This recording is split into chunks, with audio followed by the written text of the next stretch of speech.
തദ്ദേശ തെരഞ്ഞെടുപ്പിലെ യു.ഡി.എഫ് മുന്നേറ്റത്തിൽ പ്രതികരിച്ച രമേശ് ചെന്നിത്തല കേരളം കണ്ടത് ഏകാധിപത്യ ഭരണാധികാരിയുടെ വീഴ്ചയാണെന്നും ദുർഭരണത്തിന് എതിരായ താക്കീതാണെന്നും അദ്ദേഹം പറഞ്ഞു. വർദ്ധിച്ചുവരുന്ന തൊഴിലില്ലായ്മയും നിയന്ത്രിക്കാൻ കഴിയാത്ത വിലക്കയറ്റവും ദുർഭരണത്തിന്റെ അഹങ്കാരവും ജനങ്ങൾക്ക് ഒട്ടും ബോധിച്ചില്ലെന്നും അദ്ദേഹം പറഞ്ഞു. ഈ വിജയത്തിന്റെ പ്രധാനപ്പെട്ട കാരണം ശബരിമല ഉൾപ്പെടെയുള്ള വിഷയങ്ങളിൽ സർക്കാർ സ്വീകരിച്ച തെറ്റായ സമീപനം തന്നെയാണ്. ഈ വിജയം ആവർത്തിക്കാൻ വേണ്ടിയുള്ള കൂട്ടായ പ്രവർത്തനം യു.ഡി.എഫും കോൺഗ്രസ് പാർട്ടിയും നടത്തുന്നതാണ്. ഞങ്ങൾ ഈ ജനവിധിയെ പൂർണ്ണമായും അംഗീകരിക്കുന്നു. ഇത് ഇടതുപക്ഷ ജനാധിപത്യ മുന്നണി സർക്കാരിനെതിരായുള്ള അതിശക്തമായ തിരിച്ചടിയാണെന്നും അദ്ദേഹം പറഞ്ഞു.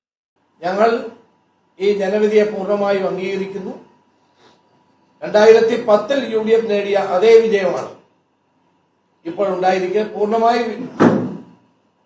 പൂർണ്ണമായി റിസൾട്ടുകൾ വന്നു തുടങ്ങുന്നേ ഉള്ളൂ. പ്രത്യേകിച്ച് ഗ്രാമപഞ്ചായത്ത് ഉൾപ്പെടെയുള്ള സ്ഥലങ്ങളിൽ പൂർണ്ണമായി വന്നു തുടങ്ങുന്നേ ഉള്ളൂ. ഒരു വൻപിച്ച ജനമുന്നേറ്റമാണ് ഈ തെരഞ്ഞെടുപ്പിലൂടെ യു.ഡി.എഫിന് ഉണ്ടായിരിക്കുന്നത്.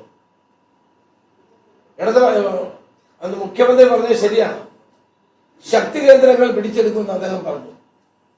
അദ്ദേഹം യു.ഡി.എഫിനെ പറ്റിയാണ് പറഞ്ഞത്, പക്ഷെ അത് ഉണ്ടായത് എൽ.ഡി.എഫിനെ പറ്റിയാണ്.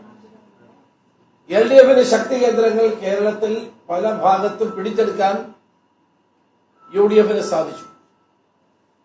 എനിക്ക് ചുമതലയുണ്ടായിരുന്ന കോഴിക്കോട് കോർപ്പറേഷനില്ല. 50 വർഷമായി കോഴിക്കോട് കോർപ്പറേഷനിൽ മൃഗീയമായ ഭൂരിപക്ഷത്തോടെ എൽ.ഡി.എഫ് ഭരിക്കുകയായി.